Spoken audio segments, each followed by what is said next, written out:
My name is Amy Archer, and I'm going to talk to you about casinos. Do you feel lucky?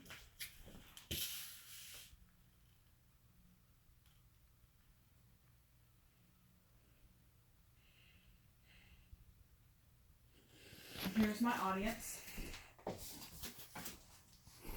In Oklahoma, when you turn 18, it is a rite of passage to go to the casino. You casino hop, collecting your free play in hopes of winning it big so you don't have to work again. Or you go with a group of friends with no other expectations other than to have fun. I have seen both sides of the casino. I have worked at the casino, but not for long because the smoke and the extreme noise was too much for me. I've also seen the other side. My husband has a gambling addiction, and he has lost tons of money, told tons of lies, racked up tons of loans, almost lost his family, and we are still trying to recover to this day. Casinos promise jobs and reviving local economy to citizens, fun and loose slots to patrons, and school funding. Are they following through with all these promises? First, we're going to go over promise of jobs and reviving local economy to citizens. Steve Durham states casinos create 3 categories of jobs.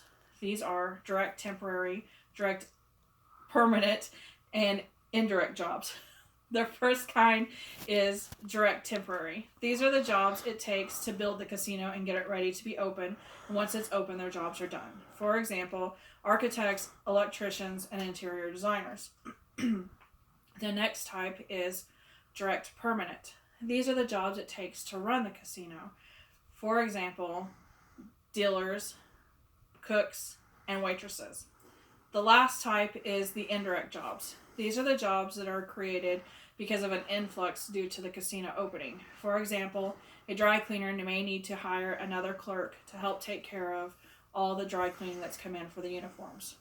This also depends on the location. If the casino is in a rural area, they may insource and do some of the stuff in-house, whereas if it's in a big city, they are more likely to outsource and do it outside of the casino. According to research done on employment effects of casino gambling in the 8th district, it is harder to detect the impact of casino gambling in urban areas because employment fluctuates more, and casinos only constitute a small portion of total employment.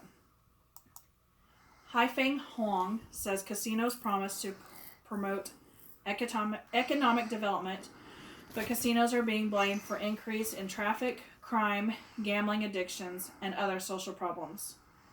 Economic growth differs on other people's views, and I personally think is simply an opinion.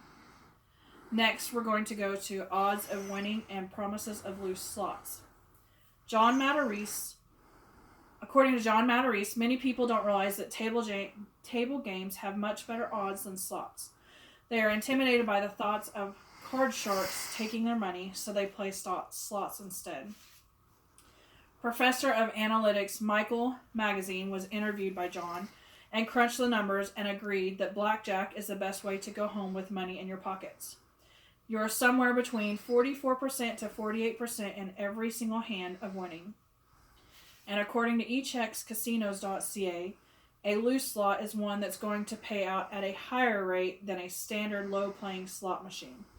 Most people think a loose slot means they are going to win more money more often, but this is not the case.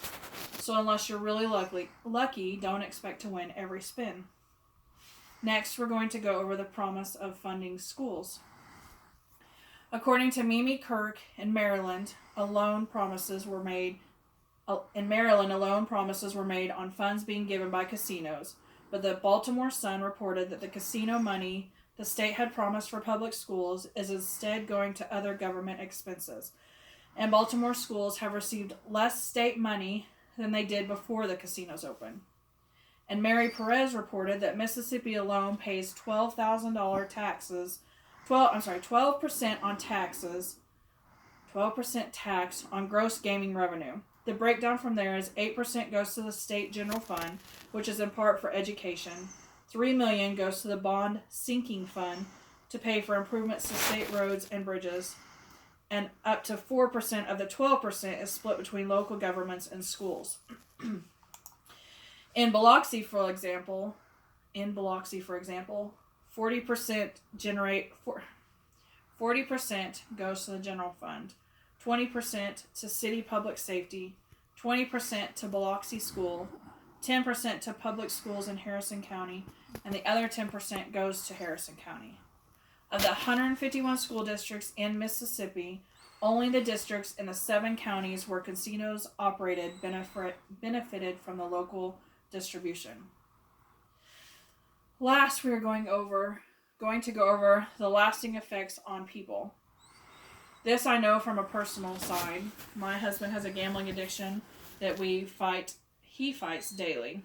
He's won a bunch of money, but not ever brought any home. He's lost lots of money. He's opened tons of payday loans. He's had to borrow money from friends. He's taken money from the bank that was already spoken for bills. He's been to treatment facilities. He even takes medicine for gambling urges. And when his PTSD is at its worst, that's where you'll find him is at the casino. He's lost friends, and he's lost vehicles. He's lost money, and he's almost lost his family because of it. To him, his gambling addiction is like a drug addiction, but to his family, it's an emotional roller coaster. In conclusion, we have now gone over some of the different promises made and the effects casinos have. We know casinos promise loose slots, jobs, to revive local economies, and to help fund schools. We've even heard some of the effects casinos have on a personal level. So you have to ask yourself, are the promises being made worth losing yourself, or worse, losing your family?